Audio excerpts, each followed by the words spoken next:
So if you've been following along with me, you know that I've been using both the Z Flip 4 and the Z Fold 4. I've already made a few videos on the Flip 4, so if you guys are interested in knowing more about this insane phone, definitely check out my channel. But today's video is all about the Z Fold 4. The Galaxy Fold 4, in my opinion, is the best large folding phone out there, but not because of the hardware itself, because the hardware is nothing too impressive, at least nowadays, with more competition coming. It's still a pretty thick phone, but it's the best folding phone out there because of the software experience, including the new battery saving feature on the Flip 4 and the Fold 4, which I'll show you guys in this video. But back to software experience. See, everyone knows Samsung has been doing multitasking for like, dude, 100 years, it seems like. But I never really use multitasking because, you know, I'll just be honest. I'm lazy to activate it. Okay. Now, Samsung selling big phones was like, hey, how do we get Mark and other lazy people into using features that actually will benefit them on a large display? Well, that's what they kind of did with this, and with Android 12L, you now basically get a multitasking bar on the very bottom. So if I'm on Instagram right now, so if I want to switch to Twitter, boom, I just tap on it. I mean, it's so simple. Back to Instagram, right? And then if you go on Twitter and you want to open up Chrome, you can open up Chrome. Or if you want to open up Chrome in split screen, you click and hold, drag it over, open it up in split screen. I mean, just like that. It just works. And you don't even need to think about it. It's so intuitive. This bottom bar that Android 12 added, Android 12 added to the Samsung phone is, in my opinion, this is going to sound funny, but I think this is the most important feature for the Fold, because now it actually will entice people to use it more. And it did, because I use it a lot more now. So the phone also does have a Snapdragon 8 Plus Gen 1 inside, along with 12 gigabytes of RAM. And dude, I cannot stress this enough. I even put out a tweet like a week ago saying that the 8 Plus Gen 1 is the best thing that has ever happened to Android, because with a lot of previous Samsung phones, especially the Snapdragon 888, my God, that chip got hot for no reason. You just turned the phone on, and then the phone was just like, hey, I'm hot, you know? Like, what, dude? The Snapdragon 8 Plus Gen 1 not only fixes a lot of the battery issues from the 888, but it's just like I said, and you guys have seen it for yourselves, it's super, super fast. You got 12 gigs of RAM on here also. For those of you who need it, dude, I don't know what to do with 12 gigs of RAM, but if you're using Samsung DeX a lot, well, there you go. You got 12 gigs of RAM. Now, another thing I love about this phone is, again, Android 12L. So, for example, look, I'm going to open up Instagram, right? Now, more apps need to be optimized, but for example, pretend this is TikTok. With the Fold 3, if you open up TikTok, this is the experience you're going to get. You're just going to get black bars on the sides, and then the actual TikTok application in the middle, which just, let's be honest, is just a bigger version of the phone application, right? There's nothing really new. There's no new features. It's just a big version. Now, let's look at TikTok. Let me put the volume down. So now with TikTok, all your information such as the inbox and all your notifications are on this side of the display. But not only that, you can actually open up the comment section, so you can see the comments on this side and then just continue scrolling through videos on this side while reading the comments independently.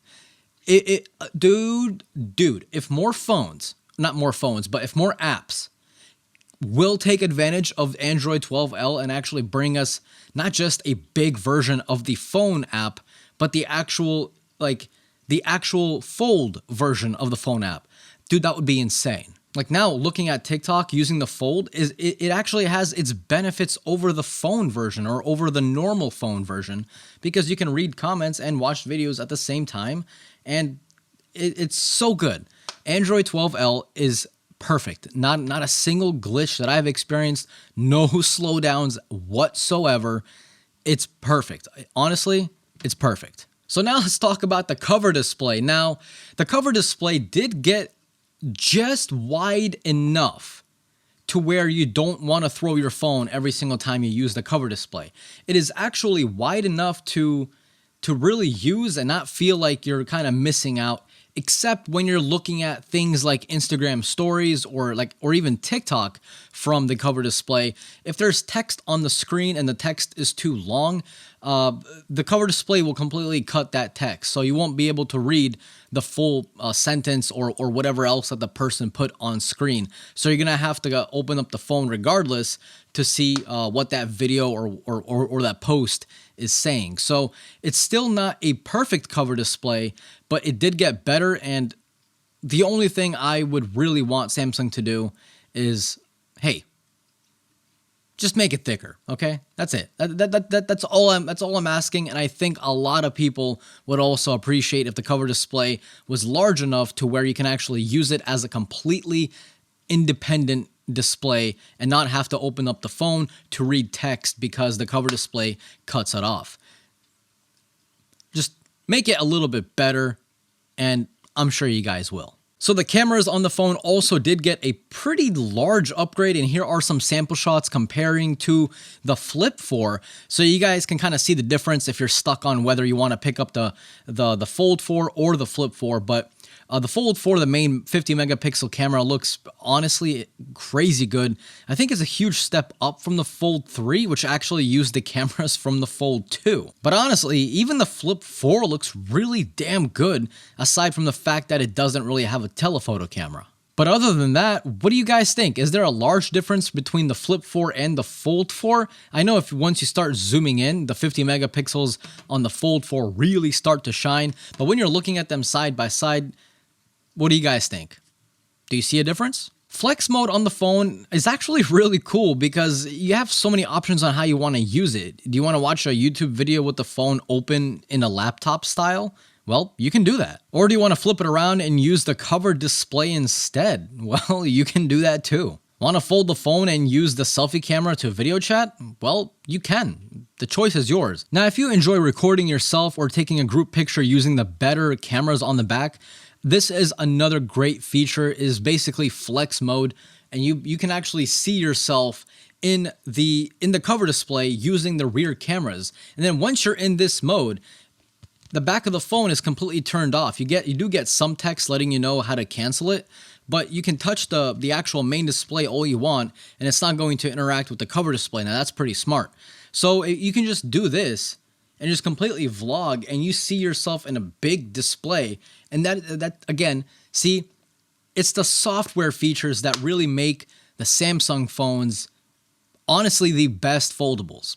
The best ones, dude. No one can fight me on that. Now, when it comes to battery life that I've been using light mode. So like I said, there is new battery profiles. Let me go ahead and show you guys what they look like. So right there, you do have standard and light performance profile. Now, if you put it to light, it supposedly limits the processing speed. But from what I've noticed and from what other people have noticed with the Fold 4, when they set theirs to light mode, they don't notice any decrease in performance. In fact, no decrease at all from what it seems like. But the battery life goes even further. So I'm personally getting between 6 and 6.5 hours of screen on time, which is kind of insane if you think about it, because the cover display is 120 hertz.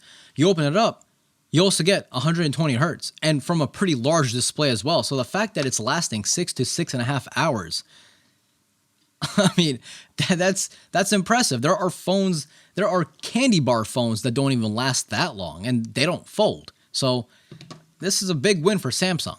Now, I think one of the most important features of Samsung phones is just how good they are with the modem.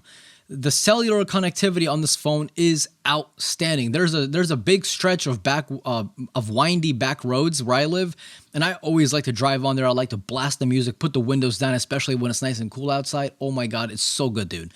But I get no service there with my iPhone 13. No service, none. The entire stretch of road, which is like, oh dude, I don't know. It's like 10 miles, I want to say. No service with the iPhone. With any Galaxy that I've owned, whether it be the Fold, whether it be the Flip 4, whether it be... Where is it?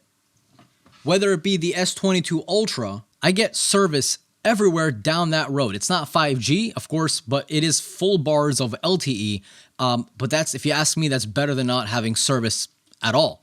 So if you live in an area where you're not really seeing good service with your phone that you currently have, whether it be an iPhone or whatever else, the X65 processor, I believe that's inside here, the Qualcomm X65, is nuts, dude. You get service in places where you didn't even think it was possible to get service. And I think that's really important for a lot of people, so I thought I would mention that in this video. And dude, I love it. It's great, man. It's great. I don't even want to use my iPhone anymore. In fact, my SIM card is in the Flip. I like it better than the Fold, man. I don't know why, but I do. It's crazy because this is the hardest decision that I've ever made when it comes to phones, dude. I've never had a decision so hard whether do I want to use the Flip or the Fold. Because, you know, using the Fold is great because you get a decently okay screen on the front, but then you open it up and you want to watch a movie and it's like you're holding a cinema right in front of your hands. Not quite, but you're holding a small iPad like in front of your face. I mean, that's so wild. But the Flip is just so comfy. You open it up and you get a normal phone, and then you just, boom, put it in your pocket and you don't even realize it's there. It's so tough, man. Samsung. Why'd you have to make it so hard, huh? Now, the downside to this phone is the actual charging speed. Now, if you're lucky and you don't really use the phone a lot, you only have to charge at night. But if you're like me and you really play a lot of video games, well, I've been recently, I don't play usually, but recently, I'm not gonna lie, I've been playing some Call of Duty. Fine, you got me. And you're also using the cover display, or the main display, watching movies and everything, full brightness. You're gonna need to charge the phone before the day is over, and that's where quick charging actually takes a lot of benefit. But 25 watts isn't really quick charging when it's a 4400 milliamp hour battery. See, the Flip 4 also has 25 watts of charging, but it's a 3700 milliamp hour battery. So the capacity is smaller while you're getting the same charging speeds as the larger phone. So this phone feels like it charges much quicker to 50 than this phone does, which makes sense. Now, is it a big deal? It all depends on your lifestyle. For me, not really, but when you're paying $1,800 on the phone, or maybe $800 if you bought it with a trade-in, that's still $800 or $1,800, right? You're still paying a good amount of money. Don't you want it to be the best? That's my point. Now, another thing I noticed, yeah, this video's getting kind of long. Hey, oh God. See? I almost dropped it. That's another thing you guys gotta realize, okay? This phone is not for everyone, okay? It is a little difficult to open because Samsung didn't really think of a way to first of all, dude, it's shiny as all hell, okay? So it's a nice polished finish, which looks good. But the second your thumb gets a little sweaty and you try to opening it, it's just gonna slip right off. And then, as you guys saw, literally just happened, I almost dropped the phone. What I was gonna say is that I like that the big display up front. Let me go ahead and unlock the phone. This display got super bright, okay? Like the Fold 3, anytime I went outside with the Fold 3 and the sun was shining down, yeah, good luck. You're not gonna see anything. With this one, dude, finally, I think it goes up to 1,000 nits compared to like 400 nits on the Fold 3. If you guys don't know what nits are, it doesn't matter. This phone with the big display, with the inside display, it gets really bright outside, and you should not have any issues seeing the content, whether it's the sun's right on top of you or really any lighting condition. It does the job perfectly. So, do I recommend the Fold 4? Like I said, it takes a little bit of getting used to, and please, for the love of God, buy a case, okay? Because if you do this, first of all, a case is going to help because a case will cover up the slippery parts of the phone, so you can actually open the phone and not feel like you're gonna have a heart attack because you dropped it. But it still takes getting used to because, after all, if you do put a case on it, it's gonna be even thicker and it's gonna weigh even more. When I have this phone in my pants, dude, it literally sags one side of my pants. I'm not kidding. I swear to God, I'm not kidding. It is a big phone. If that's fine for you, oh man, you're gonna love this phone. And I think you should upgrade. If you have the Fold 3, don't upgrade. If you have the Fold 2 or older, definitely upgrade. If this is gonna be your first foldable phone, You have to play around with it, okay? Because I know a lot of people, okay, that got the Fold. They used it for a week and then they're like, dude, no, it's not for me. It's not for me, okay? You have to really play around with it to really know if it's your phone, okay? I thought the Fold 4 was gonna be my phone. I thought it, okay? But after using the Flip 4, I'm like, nah, this is my phone. So you have to play around with these, go to your local store, and even then, if you do that, it's still not enough. You have to really use the phone for about at least a few days to really know, hey, can I do this? Is this gonna be my phone for the next year, 2 years, 3 years? So I can't really give you guys that info, especially when it costs $1,800. I mean, that's a lot of money for you guys to spend and then not like the phone.